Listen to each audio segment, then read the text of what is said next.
मुसलमानों की नजरें सिर्फ एक इंसान पर टिकी हुई है, इमाम महदी। हर कोई इस इंतजार में है कि कब इमाम महदी आए और मुसलमानों को क़यादत फराहम करें ताकि मुसलमान पूरी दुनिया पर हुक्मरानी कर सकें।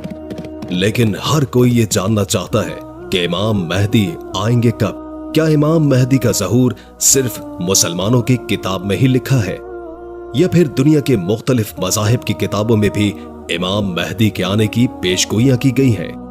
और सबसे बढ़कर इमाम महदी आखिर किस तरह आज की इस दुनिया में आकर दुनिया की सुपर पावर्स का मुकाबला करेंगे? तो चलिए जानते हैं। अगर आप भी इन बातों को जानना चाहते हैं तो वीडियो को बिल्कुल न छोड़ें। इसी तरह नबी सल्लल्लाहु अलैहि वसल्लम ने फरमाया था कि इमाम महदी के आने से पहले अंधेरी रात की तरह फितने आएंगे। इंसान सुबह के वक्त मोमिन होगा और रात के वक्त मुनाफिक। और आज आप देख रहे हैं कि सबसे ज्यादा फितने अरब में हैं, जहां हर वक्त जंग चलती रहती है। इसी तरह मीडिया सबसे बड़ा प्रोपेगेंडा फैला रहा है, जिसका कुछ पता नहीं कि क्या सच है और झूठ क्या है। लेकिन कई पेशगोइयां ऐसी भी हैं जो अभी पूरी नहीं हुई हैं। तो अगली लाइनों में जानेंगे कि वो क्या पेशगोइयां हैं।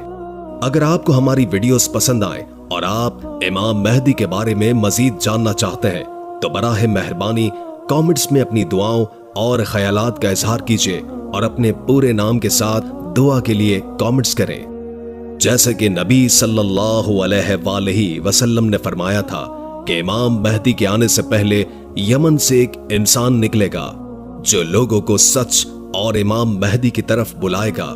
जब वो निकलेगा तो मुसलमानों के लिए हथियार बेचना ममनू होगा और ये सुफियानी के वक्त ही आएगा। इस वक्त अगर देखा जाए तो यमन में हूसियों का गिरोह ऐसा है जो फलस्तीन के साथ खड़ा है, जो कि खुद को अहले बैत की नस्ल से कहते हैं। ये हूसी इसराइल के जहाजों को तबाह करते हैं जो यमन के करीब से गुजरते हैं। तो हो सकता है कि वो इन्हीं में से कोई हो। ये जो लफ्ज है महदी, इसका मतलब होता है रहनुमाई करने वाला, यानी कि वो इंसान जो लोगों को जुल्म से निकालकर फतह दिलाए। और ये तसव्वुर नबी सल्लल्लाहु अलैहि वसल्लम के आने से पहले दुनिया में मौजूद था। आप सल्लल्लाहु अलैहि वसल्लम से हजारों साल पहले हजरत नूह अलैहिस्सलाम के दौर में जब लोग हद से ज्यादा करप्ट हो चुके थे, बुत परस्ती, करप्शन, जुल्म और नाइंसाफी लोगों में भरी हुई थी। लेकिन उस वक्त कुछ नेक लोग भी जिंदा थे। वो लोग अल्लाह से दुआ करते थे कि ऐ अल्लाह, तू किसी ऐसे इंसान को भेज जो इंसानियत को एक नया मोड़ दे। तो अल्लाह ने उनकी दुआ कबूल की और हजरत नूह अलैहिस्सलाम को भेजा। उन्होंने उन लोगों को 950 साल तक नसीहत की, लेकिन इंसानियत बदतरीन हो चुकी थी। उन्होंने हजरत नूह अलैहिस्सलाम की बात नहीं मानी, मां सिवाय कुछ नेक लोगों के। तो अल्लाह ने हजरत नूह अलैहिस्सलाम को एक कश्ती बनाने का हुक्म दिया। हजरत नूह अलैहिस्सलाम ने कश्ती तैयार की और हर किस्म के जानवरों को अपने साथ ले लिया, जिसके बाद एक बहुत बड़ा सैलाब आया जिसने उन लोगों को खत्म कर दिया। और इसके बाद हजरत नूह अलैहिस्सलाम ने अपने पैरोकारों के साथ एक नई शुरुआत की। हजरत नूह अलैहिस्सलाम के कई सदियों के बाद फिर से इंसानियत बुत परस्ती में मुब्तला हो गई। उस वक्त की किताबों में यह भी लिखा था कि एक ऐसा इंसान आने वाला है जो अल्लाह का दोस्त होगा। वो हजरत इब्राहीम अलैहिस्सलाम थे। फिर हजरत इब्राहीम अलैहिस्सलाम ने बुत परस्ती को छोड़कर तौहीद का पैगाम दिया और लोगों को हिदायत दी। हजरत इब्राहीम अलैहिस्सलाम के कई सदियों के बाद बनी इसराइल मिस्र में बड़ी तादाद में बढ़ने लगे। लेकिन उस वक्त मिस्र पर फिरौन की हुक्मरानी थी। फिरौन को बनी इसराइल से खतरा महसूस हुआ और उसने बनी इसराइल को अपना गुलाम बना लिया और उन पर जुल्म किया। कई सालों तक बनी इसराइल पर जुल्म होता रहा और वो लोग अल्लाह से दुआएं करते रहे कि तू ऐसा नबी भेज जो हमें इस गुलामी से आजाद करे। तो अल्लाह ने उनकी तरफ हजरत मूसा अलैहिस्सलाम को भेजा। हजरत मूसा अलैहिस्सलाम ने फिरौन को शिकस्त देकर बनी इसराइल को आजाद किया। हजरत मूसा अलैहिस्सलाम से कई सदियों के बाद हजरत ईसा अलैहिस्सलाम का वक्त आया। उस वक्त बनी इसराइल फलस्तीन में रोमी सल्तनत के ज़ेरे तसल्लुत थे और वहां के करप्ट मजहबी पेशवा थे। कई वक्त तक उनमें कोई नबी नहीं आया था। बनी इसराइल एक मसीहा के इंतजार में थे और उनकी किताबों में भी उसके आने की खबरें थी। आज भी बाइबल मौजूद है। फिर वो मसीहा हजरत ईसा अलैहिस्सलाम की सूरत में आया, लेकिन फिर भी बनी इसराइल ने उनके खिलाफ साजिशें की, तो अल्लाह ने हजरत ईसा अलैहिस्सलाम को आसमानों पर उठा लिया। हजरत ईसा अलैहिस्सलाम के बाद जब अरब में बुराई आम हो चुकी थी, तो उस वक्त यहूदियों की किताबों में एक अजीम नबी के आने की खबरें लिखी गई थी, और उस वक्त यहूदी भी उस नबी का उसी तरह इंतजार कर रहे थे जैसे आज मुसलमान इमाम मेहदी का इंतजार कर रहे हैं। यहां तक कि आज भी बाइबल में वो पेशगोइयां लिखी है। इसके बाद फिर नबी सल्लल्लाहु अलैहि वसल्लम ने ऐलान नबूवत किया। तो ये जो मसीहा का तसव्वुर है, ये बनी इसराइल में पहले से मौजूद था। इसी वजह से इस्लाम के एक अजीम स्कॉलर और शायर अल्लामा इकबाल भी इमाम मेहदी के इस तसव्वुर को नहीं मानते थे। उनका कहना था कि ये तसव्वुर मुसलमानों ने यहूदी और ईसाइयों से लिया है। जब अब्बासी खिलाफत के दौर में मुसलमानों पर जुल्म हो रहा था, तो मुसलमानों में ये तसव्वुर फैलने लगा कि बहुत जल्द एक मसीहा आएगा जो सब कुछ ठीक कर देगा। अल्लामा इकबाल का कहना था कि मुसलमानों का किसी मसीहा के इंतजार में जुल्म सहना बहुत खतरनाक है। इसी वजह से वो इमाम मेहदी के इस तसव्वुर को नहीं मानते थे। सिर्फ अल्लामा इकबाल ही नहीं, बल्कि इब्न खुल्दून जो कि एक स्कॉलर और फलसफी थे, वो भी इमाम मेहदी से मुतालिक हदीस की सनद से मुत्तफिक नहीं थे। लेकिन अगर देखा जाए तो इमाम मेहदी से मुतालिक हदीस तकरीबन हर बड़ी हदीस की किताब में मौजूद है, सिवाय बुखारी और मुस्लिम के।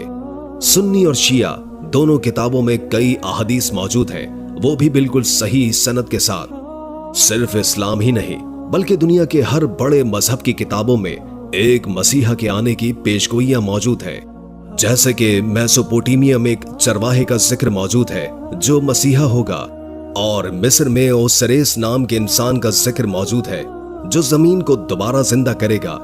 इसी तरह जरतशी मजहब में एक जरतशरा नाम के इंसान का जिक्र है जो आखिर वक्त में पैदा होगा और एक बड़ी जंग लड़ेगा। इसी तरह हिंदू कल की अवतार को मानते हैं जो कि कलयुग के वक्त आएगा।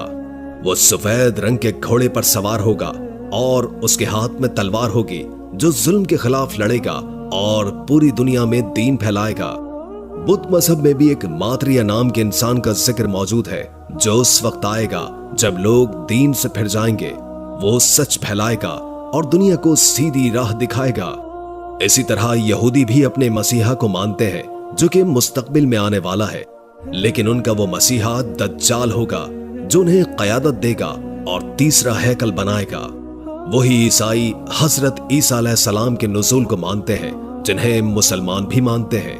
तो ये मसीहा का तसव्वुर हर मजहब में मौजूद है, और इस्लाम में भी इमाम मेहदी का तसव्वुर खुद तख्लीक नहीं किया गया, बल्कि ये सही हदीसों में मौजूद है। यहाँ तक कि अमेरिका के सदर जो बाइडन भी इमाम मेहदी के बारे में जानते हैं। I did not know the difference that exists.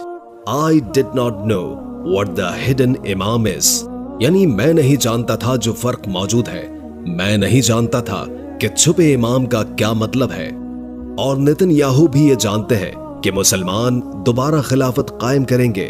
They don't want any western presence. Guess what? They have dreams. यानी वो कोई मगरिबी मौजूदगी नहीं चाहते। सोचो क्या, उनके पास ख्वाब है। लेकिन यहां सबसे बड़ा सवाल यह है कि आखिर इमाम मेहदी इस दुनिया की बड़ी ताकतों का मुकाबला किस तरह करेंगे, जिनके पास जदीद हथियार है और जो इस पूरी दुनिया की मईशत को कंट्रोल करते हैं। उनके पास आज के हर मुसलमान का डेटा मौजूद है। आखिर एक इंसान किस तरह इन सबको शिकस्त देगा, जबकि इमाम मेहदी के इस दुनिया में आने से पहले हालात और ज्यादा मुश्किल हो जाएंगे। शाम में जुल्म हो रहा होगा जो आज भी हो रहा है। दज्जाली निजाम आ चुका होगा, ग्रेटर इसराइल बन चुका होगा, जैसे खुद नेतन्याहू ने पूरी दुनिया के सामने दिखाया है। फिर मशरिक़ वस्ता में तब्दीलियां आएंगी और हम वो मुमकिनात लेकर आएंगे।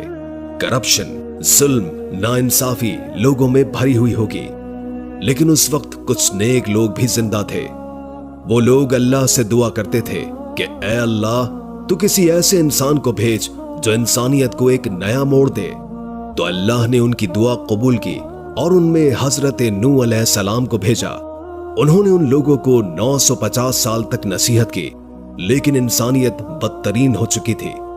انہوں نے حضرت نوح علیہ السلام کی بات نہیں مانی سوائے کچھ نیک لوگوں کے، تو اللہ نے حضرت نوح علیہ السلام کو ایک کشتی بنانے کا حکم دیا۔ حضرت نوح علیہ السلام نے کشتی تیار کی اور ہر قسم کے جانوروں کو اپنے ساتھ لے لیا، جس کے بعد ایک بہت بڑا سیلاب آیا جس نے ان لوگوں کو ختم کر دیا۔ اور اس کے بعد حضرت نوح علیہ السلام نے اپنے پیروکاروں کے ساتھ ایک نئی شروعات کی۔ حضرت نوح علیہ السلام کے کئی صدیوں کے بعد پھر سے انسانیت بت پرستی میں مبتلا ہو گئی۔ اس وقت کی کتابوں میں یہ بھی لکھا تھا کہ ایک ایسا انسان آنے والا ہے جو کہ اللہ کا دوست ہوگا، جو کہ حضرت ابراہیم علیہ السلام تھے۔ پھر حضرت ابراہیم علیہ السلام نے بت پرستی کو چھوڑ کر توحید کا پیغام دیا اور لوگوں کو ہدایت دی۔ حضرت ابراہیم علیہ السلام کے کئی صدیوں کے بعد بنی اسرائیل مصر میں بڑی تعداد میں بڑھنے لگے، لیکن اس وقت مصر پر فرعون کی حکمرانی تھی۔ فرعون کو بنی اسرائیل سے خطرہ محسوس ہوا اور بنی اسرائیل کو اپنا غلام بنا لیا اور ان پر بہت ظلم کیا۔ کئی سالوں تک بنی اسرائیل پر ظلم ہوتا رہا اور وہ لوگ اللہ سے دعائیں کرتے رہے کہ تو ایسا نبی بھیج جو ہمیں اس غلامی سے آزاد کرے۔ تو اللہ نے ان کی طرف حضرت موسیٰ علیہ السلام کو بھیجا۔ حضرت موسیٰ علیہ السلام نے فرعون کو شکست دے کر بنی اسرائیل کو آزاد کیا۔ حضرت موسیٰ علیہ السلام سے کئی صدیوں کے بعد حضرت عیسیٰ علیہ السلام کا وقت آیا۔ اس وقت بنی اسرائیل فلسطین میں رومن سلطنت کے زیر تسلط تھے اور وہاں کے کرپٹ مذہبی پیشوا تھے۔ کئی وقت تک ان میں کوئی نبی نہیں آیا تھا۔ بنی اسرائیل ایک مسیحا کے انتظار میں تھے اور ان کی کتابوں میں بھی اس کے آنے کی خبریں تھی جو آج بھی بائبل میں موجود ہیں۔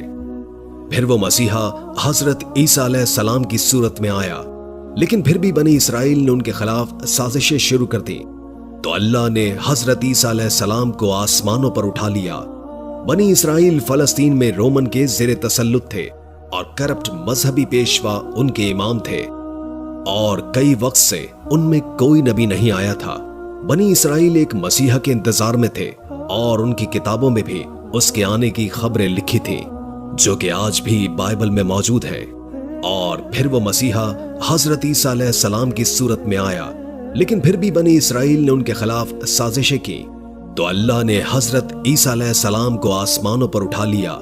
حضرت عیسیٰ علیہ السلام کے بعد جب عرب میں برائی عام ہو چکی تھی، تو اس وقت یہودیوں کی کتابوں میں ایک عظیم نبی کے آنے کی خبریں لکھی گئی تھی، اور اس وقت یہودی بھی اس نبی کا اسی طرح انتظار کرتے تھے جیسے کہ آج مسلمان امام مہدی کا انتظار کرتے ہیں۔